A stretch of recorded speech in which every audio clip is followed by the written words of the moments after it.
Hello everyone, my name is Leonida Odongo from Kenya. I'm a co-founder and executive director of an organization called Haki Nawiri Africa. Our focus is climate justice, food justice, gender justice, as well as youth engagement.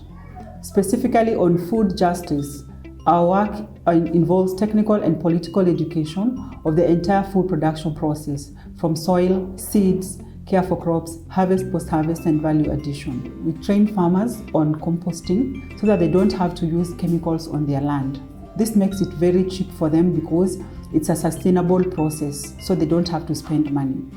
On seeds, specifically what we do is we train farmers on the importance of indigenous seeds. For example, we encourage farmers to save seeds using seed jars, different varieties, so that they don't have to depend on agrovet as their store. And why is indigenous seeds important? It's because it's resilient when it comes to issues of climate change, as opposed to seeds that they get from the agrovet, which do not thrive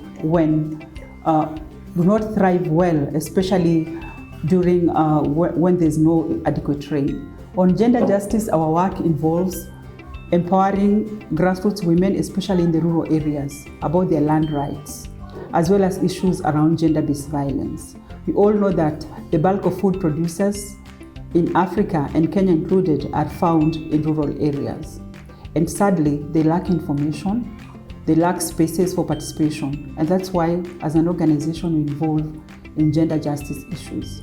On climate change, our work involves empowering communities, first of all, about the science of climate change, making climate change simple so that communities can understand. And at the same time, we also organize climate justice dialogues within communities and amplify grassroots voices of frontline communities adversely affected by climate change but cannot cushion themselves from these negative impacts. For example, fisherfolk communities, indigenous people, rural women who are farmers, as well as communities living in urban informal settlements, in addition to marine ecosystem communities who get affected by rising sea levels.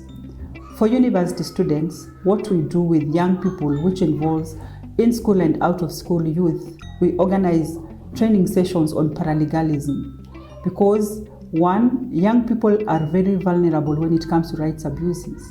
Additionally, they always get arrested, sometimes for no reason at all, and that's why we empower them on human rights to be able to demand and defend their rights.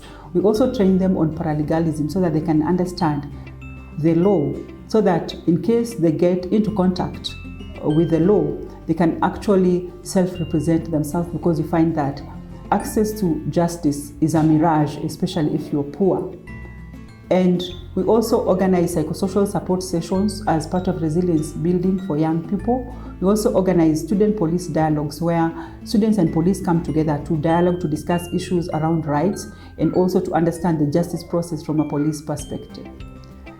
On food justice and agroecology, and why as an organization we defend agroecology is that, one, agroecology is sustainable, it is cheap, it revolves around using locally available materials by the farmer.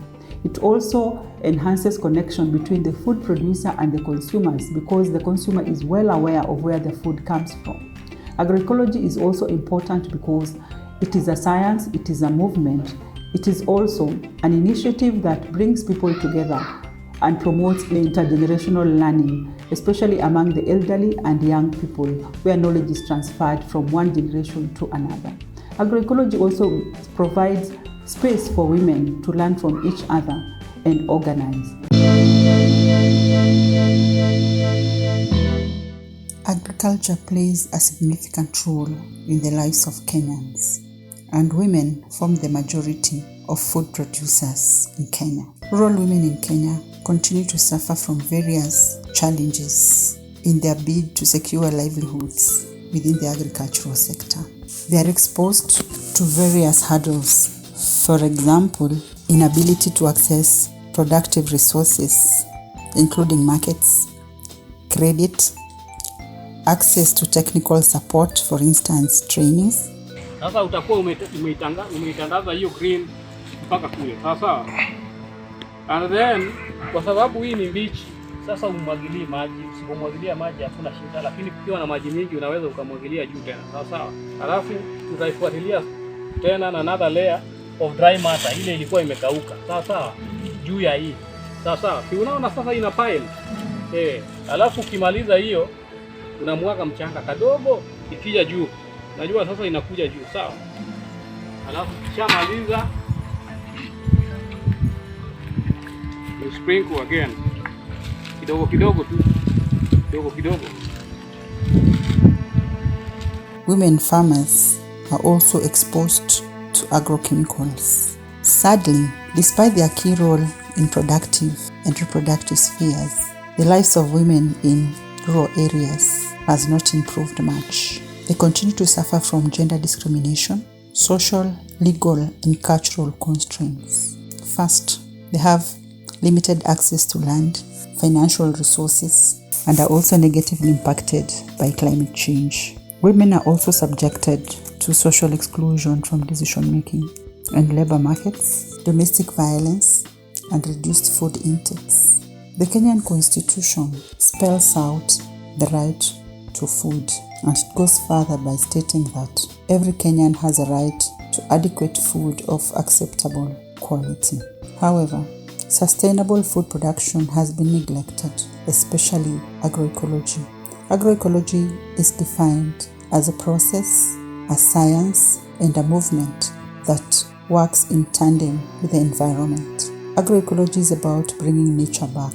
It's about empowering communities to have a voice and to be able to make decisions as far as the food is concerned. Agroecology is regenerative. It also empowers communities to be able to use the locally available resources. It enables communities to look at food production from an alternative worldview. It enables communities to produce safe food because all the resources used in food production mostly come from the farm. Agroecology is empowering because it enables cross-learning and experiential learning amongst the farmers. It also places the farmer at the middle of the value chain through building skills and knowledge and enabling farmers have access to updated information on food production. Agroecology therefore comes in to address the gaps in lack of agricultural extension service, which is quite common in many rural communities in Kenya.